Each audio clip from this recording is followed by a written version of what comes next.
강의 시작하도록 하겠습니다. 자, 먼저 반갑고 책부터 보도록 하죠.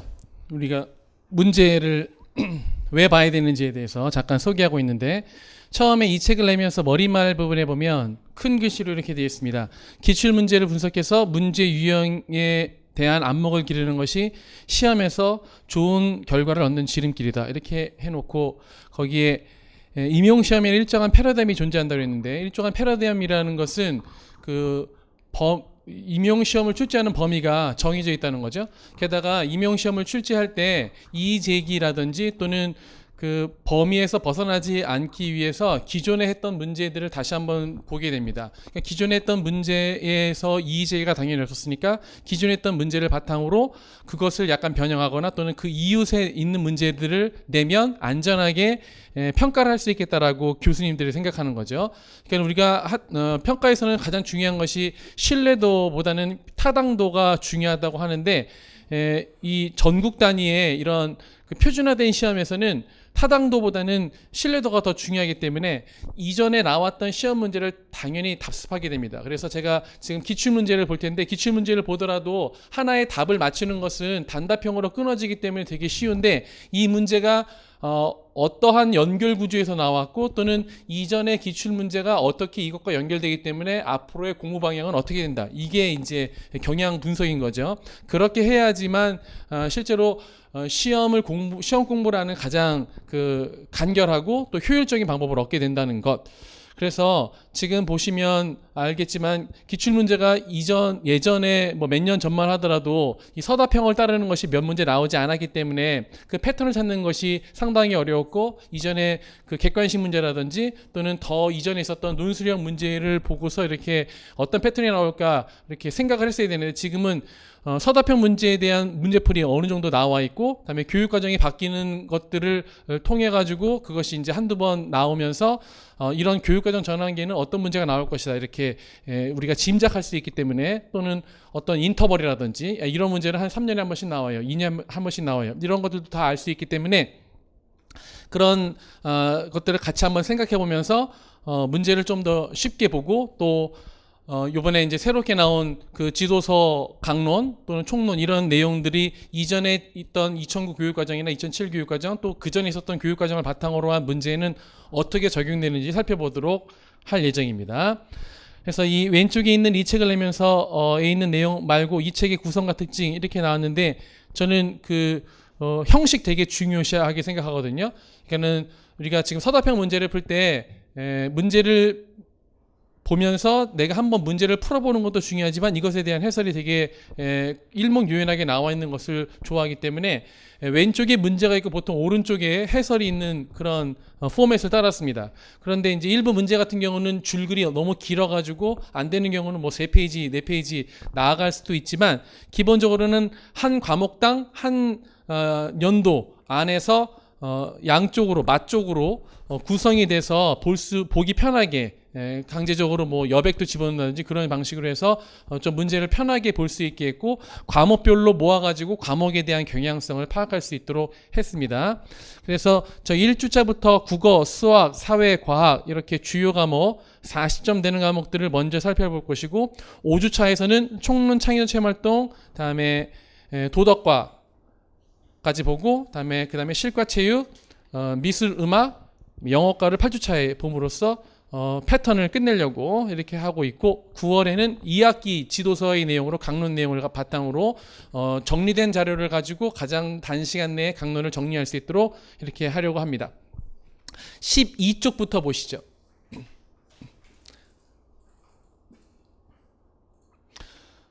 다시 한번 말하지만 많은 문제를 푸는 게 중요한 것이 아니라 기출문제보다 더 좋은 문제는 없으니까 기출문제를 보고 기출문제에서 경향을 파악해서 그것이 현재 우리가 가지고 있는 자료와 어떻게 관련이 되는지 연결해야겠습니다. 예를 들어 13쪽에 보시면, 아직 문제를 보진 않았지만 거기에 출적 근거 및 해설이 있잖아요. 이 문제가 나오게 된 것은 면담의 특성과 주의할 점을 알고 면담의 절차에 따라 면담할 수 있다인데,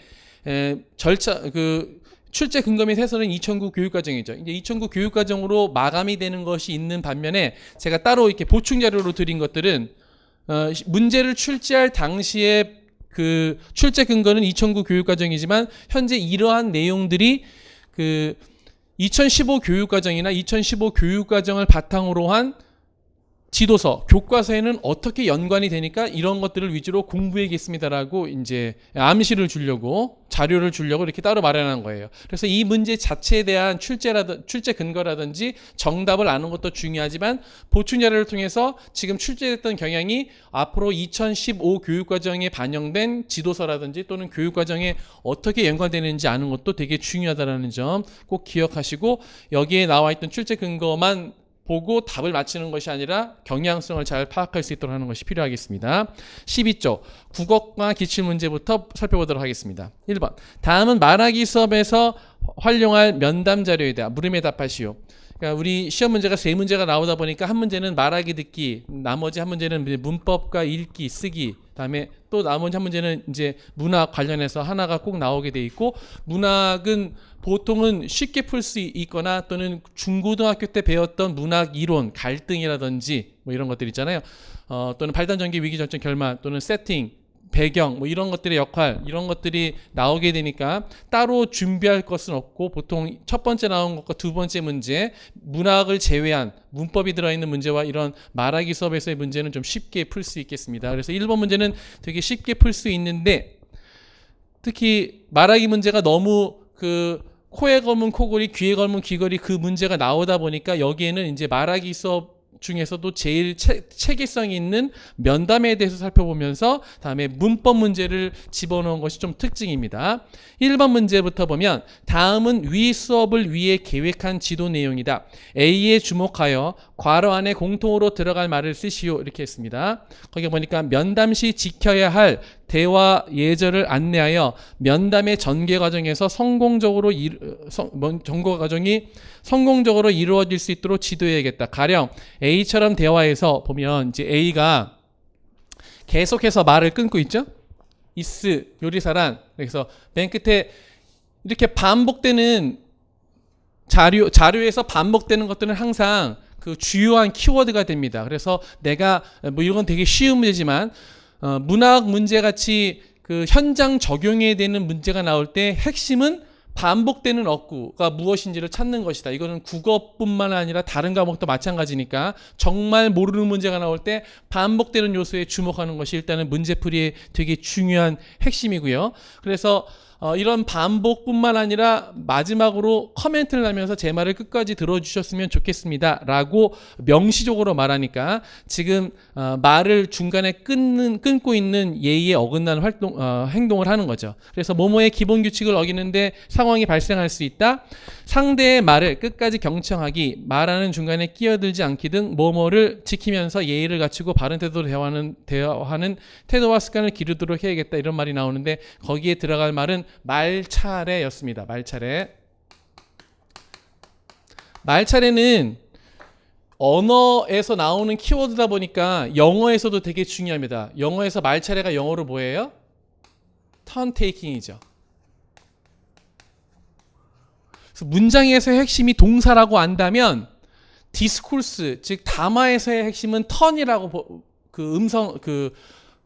그 담화 분석론자들이 생각을 해요. 그래서 턴 테이킹이라는 것이 영어학이나 영어 교육론에서 되게 중요한 키워드인데 그러한 명사들을 우리나라의 국어학자들이 다 갖고 와서 우리나라 말로 순화하죠. 그래서 이런 것들도 영어의 되게 중요한 키워드인데 이게 영어의 중요한 키워드이다 보니까 이거를 우리나라에서 우리나라 국어 교과에서도 중요한 키워드로 사용한다는 거죠. 그런데 그냥 학문적으로 턴테이킹이 중요해서 말차례를 했다라고 하면 도대체 그러면 국어에서는 뭐 영어학이라든지 또는 외국에서의 수학학자들 또는 외국에서의 도덕학자들이 사용하는 그런 모든 용어들을 알아야 되느냐? 그건 아닙니다. 이거의 출처가 되게 중요한데 옆에 출처를 보면 사실은 이게 2015 교육과정의 시험 문제에 나와야 되는 그런 내용인데 2009 교육과정의 성취 기준에 보면 말차례를 지키면서 바른 태도로 대화를 나눈다라고 하는 성취 기준이 있어요. 근데 제가 1, 2월에 성취 기준을 공부하면서 가장 중요한 핵심은 이런 것들을 다 외우는 것이 아니라 실제 시험에 나오는 것은 뭐다? 이런 목적어에 해당하는 거다. 목적어에 해당하는 말. 그러니까 목적어에 해당하는 말이 우리 교육 과정에서 핵심적으로 교사들이나 학생들한테 가르쳐주고 싶은 핵심어이거든요. 그래서 이 말차례라고 하는 그 자체가 이 전체 성취 기준에 지키면서 또는 바른 대화, 나눈다, 이것들은 외울 필요가 없는 키워드예요. 성취 기준을 보면서 키워드가 될 만한 것만 외우면 되는데 그것들을 다 보지 않고도 목적어가 되는 말들이 실제로는 시험에 나올 수 있는 키워드고 국어학자라든지 또는 수학교육학자들이 핵심적으로 생각하는 내용이다. 예를 들어 위치적 기수법을 이해할 수 있다고 하면 위치적 기수법이 괄호치기 시험에 나올 수 있다는 거죠. 그럼 우리가 어떻게 되느냐? 우리 2015 교육과정의 성취 기준을 보면서 오늘 집에 가서 목적어에 대한 것만 다 형광펜으로 찍은 다음에 그런 것들을 내가 알고 있고 다음에 이쪽 강론에서 그런 것들의 예시를 알고 있는지 살펴보는 게 되게 필요하다는 거죠. 그랬죠? 그래서 얘는 학문적으로는 되게 중요한 키워드인데 그렇게 넓은 범위에서 찾는 것이 아니라 우리 성취 기준에서 목적어에 해당하는 것들을 잘 추려내면 당연히 이게 예방할 수 있는, 조치할 수 있는 키워드이고요. 한 가지 안타까운 점은 얘가 왜 시험 문제에 나왔냐면 보세요. 이게 지금 2018 국어과 기출문제인데 면담의 특성과 주의할 점을 하고 면담의 절차에 따라 면담할 수 있다라고 하는 것은 사실은 5, 6학년 내용이거든요. 5, 6학년 내용인데 시험 문제는 3, 4학년 성취 기준이 나왔는데 그것도 작년에는 3, 4학년이 2009 교육과정에 적용을 받았어요? 아니면 2015 교육과정에 적용을 받았어요? 2015. 그런데도 불구하고 2015에는 없는 키워드를 2009 교육과정에서 가져왔다는 거죠. 왜요? 얘가 되게 중요한데 실제로 우리 성취 기준이 그 핵심 개념하고 일반화된 식으로 바뀌면서 얘가 들어갈 자리가 없어졌어요. 근데 보통 국어학자들은 중요하다고 생각하는 용어. 그런데 얘를 지금 아니면 할 수 없다고 생각한 거죠. 그래서 여러분이 또 생각하실 건 뭐냐면 그러면 2015 교육과정의 성취 기준에 해당하는 그런 키워드만 할 것이 아니라 2015로 넘어오면서 사라질 위기에 있는 성취 기준이 있잖아요. 그런 것들을 다시 한번 살펴봐야 돼요. 그것 중에서 국어학자라면 이거 용어는 되게 중요해. 턴테이킹이 되게 중요하니까 이 말차례라고 하는 것 또는 영어에서 이런 것도 있잖아. 청크, 우리나라 말로 뭐라 그래? 말뭉치, 사이트 워드 또는 시각 어휘, 위치적 기수법 뭐 이런 키워드들이 있는데 그런 키워드들이 교육과정이 전환되면서 2009에서 2015에서 누락되는 빠지는 것들 즉 중고등학교로 넘어가는 요소들이 있는데 지금 아니면 시험 문제 못 낸다는 생각으로 그걸 낼 수 있다는 거죠. 그래서 2009 교육과정에 있는 성취기준 다른 것들 다 본다는 것은 너무 비효율적이고 성취기준 자체에 있는 목적어를 다 밑줄 치고 그것들을 노트에다가 정리하면 시험 문제에 대비가 되겠다라고 하는 그런 것이고요. 얘가 왜 근거인지 알 수 있냐면 밑에서 첫 번째 줄에 보면 상대방의 말을 끝까지 경청하기, 말하는 중간에 끼어들지 않기 등 해가지고 시험 문제에 나온 그대로의 내용이 있죠. 그렇죠. 이거는 그래서 대비할 수 있다라는 시험 문제입니다. 그래서 시험 문제 추천 성취 기준의 목적어를 보자.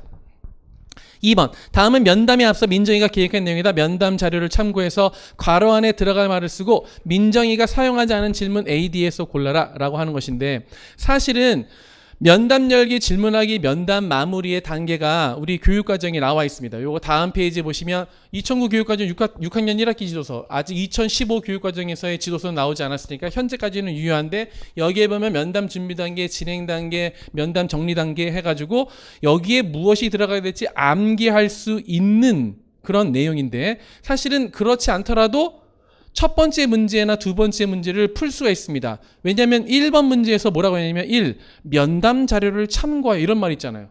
그렇죠? 면담 자료를 참고하여라고 하는 말은 이 문제가 단순 암기 문제가 아니라 고등 사고력을 발휘해서 문제에 있는 조건 을 활용해서 충분히 풀 수 있는 문제라고 생각한다는 겁니다. 왜냐하면 우리 그 시험 문제에서는 성인들을 대상으로 하는 것인데 단순 암기 문제를 낸다고 하면 너무 객관식에 치우쳐 있다라고 하는 그런 비난을 없애기 위해서 암기 문제를 내면서도 물론 암기하면 당연히 맞출 수 있죠. 그러면 실제로 문제풀이 하면서 그냥 다 암기하세요라고 하면 얘기할 게 없잖아요.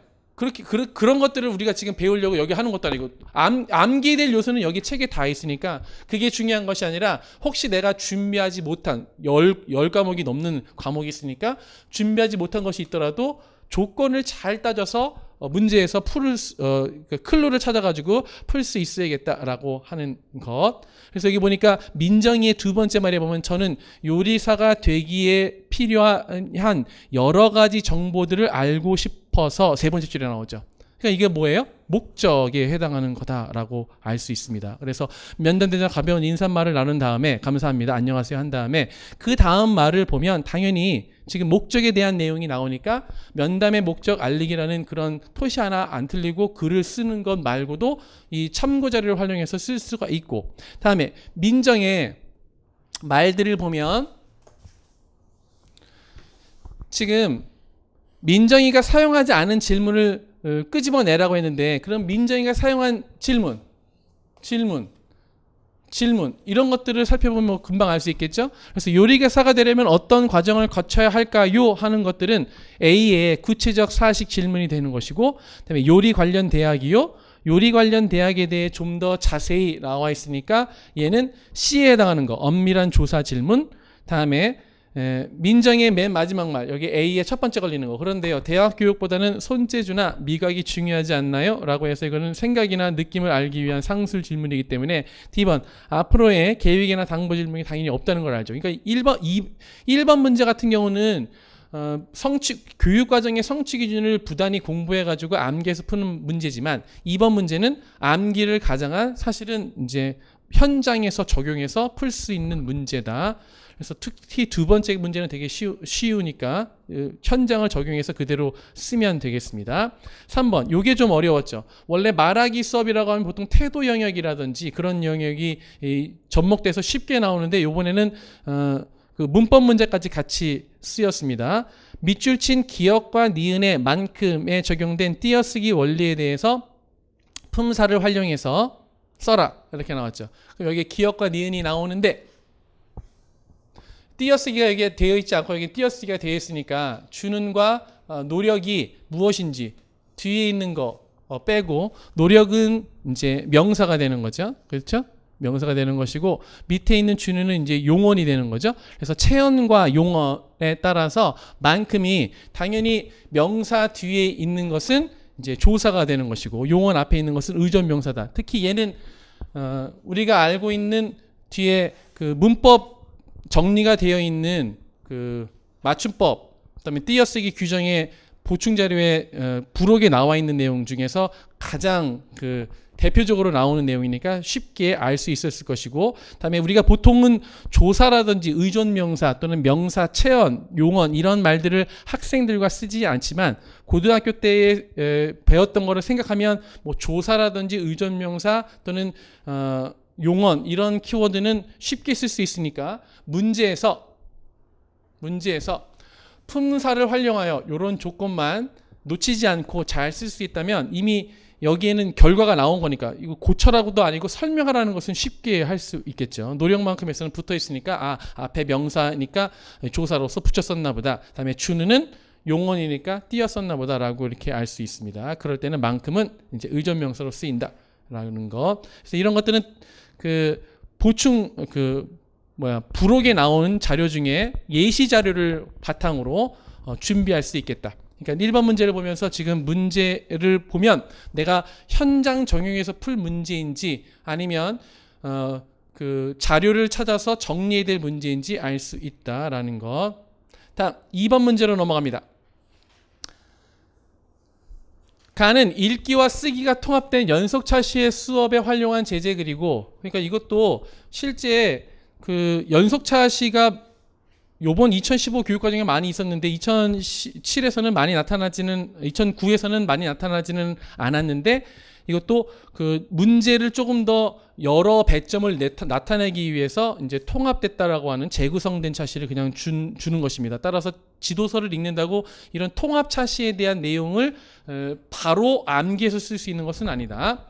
나는 가의 글을 바탕으로 구성한 수업 계획안이다. 물음에 답하시오 이렇게 써 있죠. 1번 문제를 보니까 다음은 가를 활용하여 글쓴이의 관점을 파악하는 방법을 가르치고자 개발한 수업 자료이다. A에 들어갈 말을 쓰고 B에 들어갈 말을 가에서 찾아 쓰시오. 가에서 찾아 쓰라고 하니까 뭐 아주 쉽고, 여기 보니까 A를 찾기 위해서 글쓴이는 글에 무엇을 왜 이렇게 붙였을까요? 라고 하는 질문에 대한 답을 보면 콜럼부스에 관한 글쓴이의 새로운 관점을 한 다음에 그 다음에 뭐라고 써 있어요? 질문 형식으로 이렇게 나와 있죠. 그래서 내가 관점을 파악하기 위한 질문 3가지의 키워드를 외우지 않았더라도 얘는 현장 적용형으로 소설 지어서 쓸 수 있는 것이죠. 왜냐하면 질문 형식으로 나타난 것이 가의 맨 첫 번째 줄에 컬럼버스 항해의 진실은이니까 A에는 이제 제목이 들어가겠구나라고 당연히 알 수 있는 것이고, 밑에 신드력 발견과 구드력 발견은 지금 우리한테 너네 가에 있는 내용을 둘로 나눠서 해석할 수 있니? 라고 하는 거니까 그냥 거저 주는 문제라고 볼 수 있습니다. 그래서 위에 그 가에 보면 아무도 살지 않는 비어있는 땅은 첫 번째 문단의 맨 마지막 줄에 나오고, 다음에 다양하고 수준 높은 땅은 두 번째 문단 넓은 땅 두 번째 줄에 이렇게 나오죠. 다음에 여기 바로 밑에 인디언이라는 말 밑에 초대하지 않은 손님 이렇게 나오니까 지금 위에서는 콜럼버스에 좀 좋은 거, 밑에서는 콜럼버스에 대한 다른 시각을 나타내주고 있으니까 이거 찾는 것은 뭐 별로 어렵지 않다고 생각이 듭니다. 이렇게 해서 문제를 푸는 자체는 2번 문제, 1번 문제를 푸는 것 자체는 어렵지 않은데, 시험 문제를 푼 다음에는 항상 기억해야 되는 것이 이전 연도의 시험 문제의 정답이 아니었던 키워드가 내년에 시험 문제가 나올 수 있는데, 지금 보면 글쓴이의 관점을 파악하는 방법을 가르치고자 개발한 수업인데 여기에서 주요 키워드가 뭐냐면 제목, 다음에 내용, 표현입니다. 제목, 내용, 표현. 이런 것 뭐가 키워드가 3개 나오면 외울 게 너무 많죠. 그렇죠. 왜냐하면 지도서만 하더라도 12개의 지도서가 있으니까 이걸 다 외울 수는 없는데, 국어에서는 보통 시험 문제 나온다고 하면 내용과 형식이 되게 중요한 키워드가 된다라는 것을 알아두시면 좋겠습니다. 예를 들어 그 문단은 내용적인 요소로 뭐가 가장 필수적인 요소죠? 문단? 하나의 통일된 생각.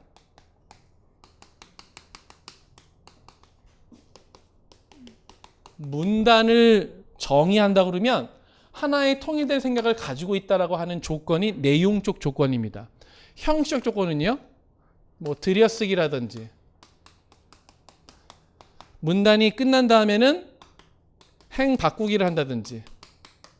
근데 더 중요한 것은 이런 것들보다 어떤 형식, 중심 문장과 뒷받침 문장 으로 되어 있다는 거죠. 그렇죠? 예를 들어 논설문이면 내용은 뭐야? 설득을 위한 것이고, 형식은 서론, 본론, 결론이다.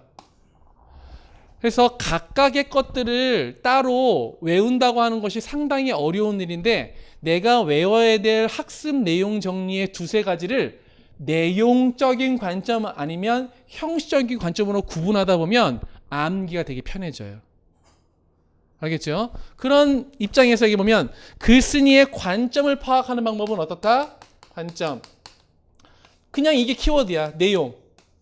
근데 우리나라 말, 국어에서 형식이란 뭐지? 표현이지, 표현. 그다음에 제목은 둘 다를 포괄하는 것인데 사실은 표현적인 면에 더 들어가는 거죠. 제목 자체가 구성 요소가 되니까. 이렇게 나누면 암기해야 될 것들이 줄어들 수는 없잖아요. 그런데 암기를 할 때 조금 더 편하게 암기를 할 수 있고, 그다음에 출력할 때도 좀 더 쉽게 할 수 있다. 그러면 더 중요한 거, 아이들한테 무언가를 가르칠 때, 무언가를 어떤 개념을 가르칠 때 내용적인 것을 먼저 가르쳐요? 형식적인 것을 먼저 가르쳐요? 예를 들어서 아이들한테 논설문을 가르친다라고 하면 이런 것들을 먼저 가르쳐요? 이런 것들을 먼저 가르쳐요? 얘가 먼저지만 얘를 먼저 가르칩니다. 왜요? 얘는 읽어보지 않고도 가시적으로 판단할 수가 있잖아요. 내용을 모르더라도 예를 들어 학급 회의를 해요. 얘들아 회의를 할 때는 동의할 때는 이러이러한 표현을 쓰고 반대할 때는 이 있습니다. 제 생각으로는 이렇게 말하는 거야. 야, 너 이렇게 말하지 마 라고 말하지 말고 라고 알려줍니다. 왜요? 내용은 너무 많아요. 이것이 낙태에 대해서 나올지 또는 지각에 대한 룰에 대해서 나올지 또는 시험 공부에 대해서 나올지 또는 학급 운영에 대해서 나올지 내용을 파악하는 것은 너무 어렵거든요. 얘는 무한대이기 때문에. 그런데 그 내용을 담는 그릇은요 한정되어 있죠. 그래서 아이들은 뭘 위주로 먼저 배워요? 형식을 먼저 위주로 배워요. 그리고 이 내용이라고 하는 것은 사실 제가 아까 낙태 얘기도 하고 그랬는데 또는 학급 운영 이런 것들은 혹시 낙태 얘기는 범교과 주제 또는 환경 문제 같은 거 범교과 주제로 다른 과목도 다룰 수 있죠. 그런데 학급 회의할 때는 이런 식으로 말해요라고 하는 형식적인 것, 즉 표현적인 것은 다른 교과에서는 가르쳐요, 안 가르쳐요? 수학 교과에서 학급 회의할 때는 이런 수를 써라 이런 말을 해요? 이런 그림을 그려라 미술과에서 얘기해요? 안 하죠. 이 표현적인 것이 그 교과의 중심되는 거예요. 다른 교과와 구별되는. 따라서 여러 키워드들 중에서 표현 영역, 즉 형식적인 것이 시험 문제에 아주 많이 출제돼요. 제목도 마찬가지로. 제목이 아니었다면 표현이 나왔을 거예요. 왜? 내용은 대학생이라면 누구나 다 알 수 있으니까 안 물어본다는 거죠. 그러니까 우리는 내용 쪽으로 접근하면 안 돼. 내용은 다 뭐야? 시험장에 들어가서 보면 다 풀려. 그러니까 뭐에 집중해야 돼? 여러 키워드들 중에 형식적인 키워드가 무엇인지, 그다음에 표현적인 것이 무엇인지를 아는 게 되게 중요합니다. 그러면 우선순위가 생겨요. 같은 키워드 중에서 3학년 1학기 1차 시에서 외울 거, 2차 시에서 외울 게 너무 많잖아요. 그런 것들 중에 층을 나눈다면 표현, 형식적인 것이 1순위가 되고 그 다음에 내용적인 것은 나중이 된다라고 하는 거. 꼭 아셔야 돼요. 알겠죠? 자, 그건 그렇고 다음 2번. 2번은 뭐 그냥 개길 수 있는 문제가 되겠죠. 선생님, 콜럼버스에 대한 자료를 찾아서 글을 써봤어요. 그런데 인터넷 책에서 필요한 내용은 그래도 베껴 부분이 있어서 그러면 다 베껴 썼다는 건데 베껴 쓰지 말라는 거죠. 그래서 어떻게 돼요? 출처를 밝히고 꼭 필요한 부분만 발췌하기라는 것은 실과에서도 배우고 도덕과에서도 배우고 사회과에서도 배운 내용이라서 글쓰기 윤리와 관련된 내용. 이건 주는 문제죠. 뭐 이거는 뭐 따로 안 외워도 되겠고. 3번. 이게 좀 중요합니다. 3번. 2015 개정 국어과 교육과정의 쓰기 영역 내용체계에서 제시된 기능 항목 별표. 내용체계 안에서 내용체계는 두 부분으로 크게 나눕니다. 두 부분. 어떻게? 인지적인 측면과 기능적인 측면. 인지 안에는 태도도 들어가게 되는데 기능적인 측면이 얼마나 중요한지 각 교과에서 내용체계 보면 맨 뒤에 통합적으로 기능 영역을 서술했어요. 그러니까 얘가 지금 현재 뜨는 항목이라는 걸 알 수 있겠죠. 뒤에 가면 2015년에도 이 기능 항목의 괄호치기에서 시험 문제에 나왔습니다. 그래서 새로 교육과정 전환기 내용체계가 바뀌면 내용체계 중에서도 제일 중요한 자료 새롭게 나오는 자료 중에 괄호치기가 나오는데 뭐 이것은 암기할 수밖에 없죠. 근데 이제 국어과는 내용체계가 어마무시하다는 거죠. 그러면 거기서 무엇을 끄집어내야 되느냐 몇 개만 한번 찝어보도록 하겠습니다. 보충 자료를 보세요. 보충 자료를 보시면 2018년 기출문제 2번을 위해서 따로 마련했는데 2015 교육과정 내용체계입니다.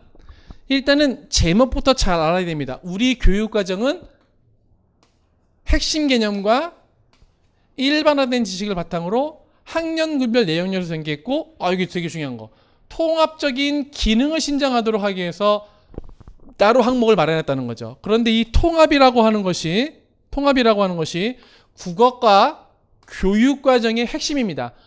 통합성 또는 총체성이라고 하죠.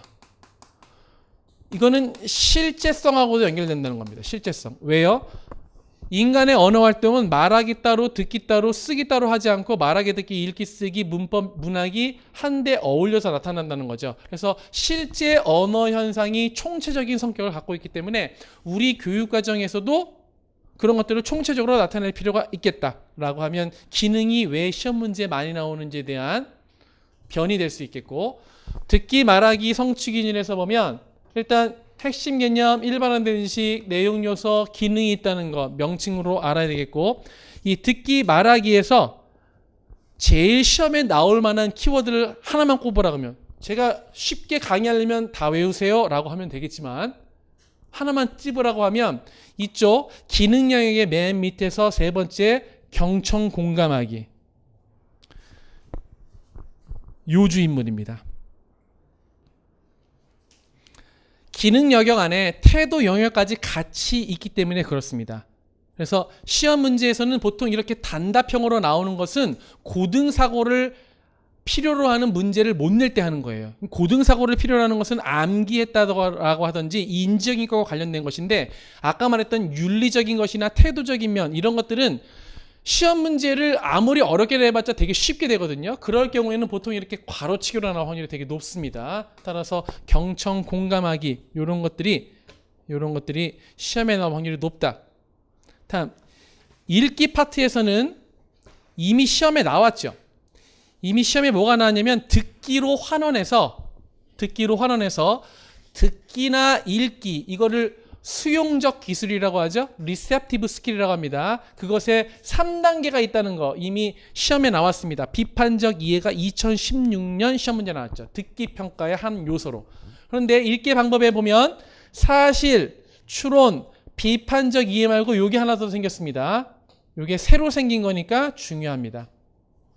새로 생긴 거니까. 이런 층위는 우리 사회과 시험 문제 중에 이런 것이 있어요. 사실적 지식에 대한 거, 개념적 지식에 대한 거, 일반화된 지식에 대한 거를 구분하는 시험 문제가 우리 시험에 나왔습니다. 2년 전에. 따라서 그러한 층위 구분과 맥락을 같이 합니다. 근데 사회과에서 그런 층위 구분이 시험에 나왔다면 국어과에서는 이런 층위 구분이 시험에 나올 것이다. 요거를 반드시 암기해야 되고, 역시나 출제 영순위는 일반화된 지식에서 배경 지식 활성화, 능동적 글 읽기. 항상 강조하지만 읽기나 쓰기는 수용적 기능입니다. 근데 수용적이라고 하는 것이 수동적이 돼서는 절대 안 되겠다라고 하는 거죠. 수용적이라고 해도 능동적인 읽기를 해야 된다. 능동적인 읽기를 한다는 게 뭐예요? 머리, 기존에 있는 스키마를 사용한다는 것이다. 꼭 기억해야 되고요. 여기에서도 이 추론적 이해가 되게 중요한데, 기능 영역에 보면 추론하기가 있습니다. 추론하기만큼 중요한 키워드가 없거든요. 행간 읽기, 상대방의 의도를 정확하게 파악하는 거. 이거는 중등 국어과와 중등 영어과에서 인퍼런싱, 추론하기, 괄호치기 문제로 나왔었던 내용이기 때문에 반드시 기억해야겠다라고 하는 거. 우리 시험에 지금 나온 것은 쓰기에서의 독자와 교류하기. 나머지 요소들은 여기 나온 것처럼 그 내용 생성, 내용 조직, 표현 고쳐쓰기에 그 과정 중심 쓰기 지도와 관련된 내용이라서 이미 시험 문제에 많이 울거 먹었고 여러분이 다 암기하고 있는 내용이다. 그래서 그런 것들을 빼고, 메타인지 빼고 나머지 요게 나올 수밖에 없다는 거죠. 나머지는 너무 천한 내용이니까. 그래서 시험에 나올 수 있는 것들이 몇 개가 있으니까 그것들을 위주로 외웁니다. 그런데 이제 또 시험이란 것은 어디서 나올지 보니까 이제 전체적으로 읽어보면 봐야겠죠. 근데 제가 지금 해주는 이유는 혹시 지금 처음 공부를 시작하는 사람 다 외우기 너무 힘들단 말이지. 뭔가 하나라도 건더기를 가지고 가야 되는데 그럴 때 쓰라는 그런 내용이고, 다음 문법에서는 핵심 개념 중에 두 번째 칸에 있는 탐구와 활용이라는 키워드가 되게 중요합니다. 탐구라는 것은 실제 언어 자료가 있는데 그것을 통해서 규칙을 발견하는 것이고요. 적용하는 것은요, 발견된 규칙을 적용하는 것을 말한다. 따라서 학생들에게 연역적으로 가르쳐 주는 것이 아니라 귀납적인 실제 활동을 통해서 문법 영역이 체화되는 것을 우리 교육 과정에서 강조한다. 꼭 기억해야겠습니다. 기능 영역에서 만약에 시험 문제 내려가면 저는 이거 맨 마지막 거, 언어 생활 성찰하기, 놓겠습니다. 문법 안에 뭐가 들어가냐면 맨 밑에 보시면 알겠지만 국어에 대한 태도 영역이 꼭 들어가거든요. 문법 안에. 그러니까 문법적인 지식만을 가르치는 것이 아니라 이런 거, 언어 생활 성찰하는 거. 그러니까 쓰기에서 쓰기 과정만 중요시하는 것이 아니라 독자와의 교류를 중시하는 것처럼 언어 생활을 성찰하는 것도 태도 영역으로서 물어보기 되게 애매한데, 왜냐면 어려운 문제를 낼 수가 없으니까. 또 가르치는 활동도 별반 없어요. 그렇기 때문에 가로치기로 시험에 나올 수 있겠다. 아시겠지만 이 관용 표현이 2016년에 출제된 거는 다 아시죠? 네. 다음 문학 파트에서는 아까 탐구와 적용에 해당되는 말이 세 번째 칸에 있는 수용과 생산입니다. 문학의 수용과 생산이라는 것은 문학 작품을 읽거나 듣고 수용, 다음에 쓰거나 말하는 것 해당된다. 문학의 수용과 생산이 같이 오는 이유는 총체적이기 때문에 그렇다라고 하는 것과, 그다음에 이쪽보다는 이쪽 내용 요소 중에 1, 2학년 내용 요소의 세 번째 칸의 세 번째 말놀이, 이게 되게 중요합니다. 말놀이가 2009 교육과정으로 넘어오면서 어휘지도의 새로운 방법으로 들어왔죠.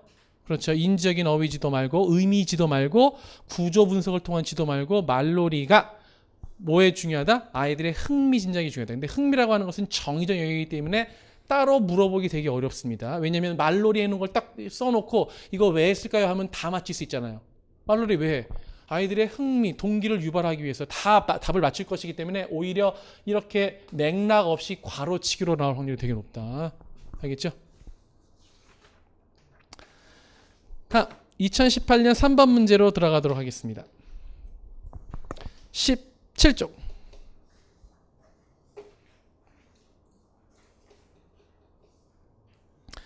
얘는 전형적인 그냥 문학 문제입니다. 문학 작품 읽고 그냥 답을 쓰면 되겠다. 그래서 1번 나의 18페이지 나의 A를 활용해서 나의 A가 어디 있냐면 다음 페이지 보면 여기 있죠. 문장 카드를 활용해서 인물의 마음 알기 활동을 할 때 1. 학생들에게 지도할 주된 내용을 쓰고 가에서 남이가 지금 형입니다. 형의 마음이 드러난 문장을 한 개 쓰시오 이렇게 얘기했습니다. 근데 보시면 알겠지만 지금 동희는 침을 꼴깍 삼키며 형을 쳐다보았어요. 동희는 어쩔 줄 몰라 형을 쳐다보았어요 라고 하는 쳐다보는 행동이 반복해서 나오죠. 다음에 여기는 반복된 게 뭐예요? 여기가 반복됐지. 반복된 요소가 시험 문제의 핵심 키워드라고요. 그래서 뭐예요? 답이 말과 행동. 근데 말과 행동은 뒤에서 한번 나왔던 내용입니다.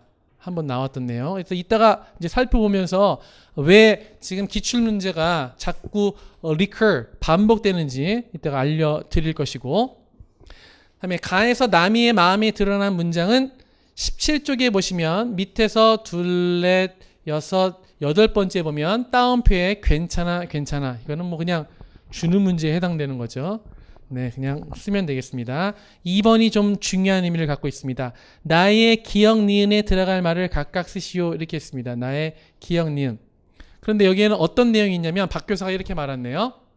네, 인물의 마음을 파악하는 데 도움이 되었어요. 여러분한테 도움을 주고자 반응 심화하기 단계 이렇게 나왔죠. 문학이 나오면 보통 반응 중심 수업 모형을 씁니다. 반응 준비, 반응 형성, 반응 명료화, 반응 심화. 근데 우리 반응 준비 단계에서는 가장 중요한 거 뭐하죠? 배경식 활성화. 다음에 반응 형성은 읽기 해요. 다음에 쓰기 하죠. 반응 명료화. 아이들은 돌덩어리라서 반응을 명료화하기 위해서는 어떻게 한다? 상호작용을 한다라고 그랬죠. 그 이후에 심화 단계에서는 다른 문학 작품과의 관계를 나타냅니다. 그래서 이때 가장 중요한 것이 뭐라고 그랬어요? 상호 텍스트성이라고 그랬다. 그 상호 텍스트성을 2011년 객관식 문제에 그 오답 보기로 냈었는데 그것을 지금 풀어서 쓴 겁니다. 이 키워드 자체가 너무 어렵다고 생각해서 상호 텍스트성이 무엇이냐? 다른 작품과 주제, 소재, 배경 등 여러 관련이 있는 것을 말한다라고 하는 거죠. 근데 얘는 사실 이걸 냈으면 암기 문제가 될 텐데 얘는 그냥 주는 문제입니다. 왜요? 예를 들어 얘가 있잖아요. 원숭이 원이처럼 남매 간의 우애, 작품 관련진 거나 흥본어법처럼 형제의 이야기 중심. 그러면 이분 차시에 배운 작품 뭐와 뭐가 연결되냐면 지금은 형제니까 형제가 지금 여기 연결되는 거죠. 그다음에 우애는 이제 여기 연결되는 거죠. 그래서 주제와 인물을 바탕으로 한 것이다. 근데 주제와 인물이라고 하는 것은 소설, 즉 동화의 필수 요소가 되는 거죠. 구성 요소. 그렇죠? 인물, 사건, 배경, 주제. 그래서 시험 문제라는 것이고 역시 시험 문제는 실제 그 문학 이론에서 가장 중요하다고 하는 뭐 수사법이랄지 이런 키워드가 정답이 된다라고 하는 것이고 밑에 김 교수의 말에 보면 이렇게 수업에서 다른 작품 관련 직계 활동을 할 때 이거 사건 여기는 사건이 나왔으니까 사건 쓰고 제재와 소재 그러니까 이런 것들을 뭐 하라는 거예요. 피해서 답을 쓰라는 거죠. 그래서 이거는 지금 주는 문제예요. 제재 소재 혹시라도 이 형제가 소재가 될 수 있잖아요. 그죠? 그 소재 쓰지 말고 다른 말로 뭐 할 수 있겠니? 뭐 인물 사건 배경 중에 인물밖에 없는 거죠. 그래서 이거는 주는 문제에 해당되니까 쉽게 알 수 있다라고 하는 그런 내용입니다. 하도 그 반응 유심 학습 모형이 나오면 뭐 단계명을 쓰라고 그랬지 또는 단계에서 있는 활동을 연결하는 시험 문제가 전에 나왔는데 너무 울거먹었다고 생각해서 지금 이런 과정 설명에 이런 예시들을 시험에 왔다는 거죠. 근데 이것도 어차피 어쩔 수 없이 뭐예요? 다 목적어에 해당하는 부분이었다. 하여튼 교육 과정이나 그 부록에 나온 여러 내용들 중에 열거되는 것들은 시험 문제 1순위입니다. 열거되는 것. 두세 가지가 열거되는 것. 그래서 그 부록에 나오는 내용 또는 교육 과정에서 A, B, N, C로 이루어진 거, 열거 구조로 나온 것들은 다 정리해서 알아두는 것이 필요하다. 지금 2018년 문제 봤는데 지금 처음이고 해서 천천히 이렇게 말을 했거든요. 근데 2017년부터는 조금 빨리 말하면서 이것이 이전 시험 문제와의 어떤 관련이 있는지 이렇게 살펴보면서 계속해서 우리는 출처를 찾고 물론 출처는 그냥 교육과정 다 외워 하면 끝나는 것인데 그 출처 안에 출처의 경향성에서 특별히 뭐에 주목해야 되는지 저는 효율성을 되게 중시하거든요. 효율적으로 공부하기에 어떤 것이 필요한지를 계속해서 이제 알아보도록 하겠습니다. 잠깐 쉬었다가 20페이지 2017년 문제부터 보도록 하겠습니다.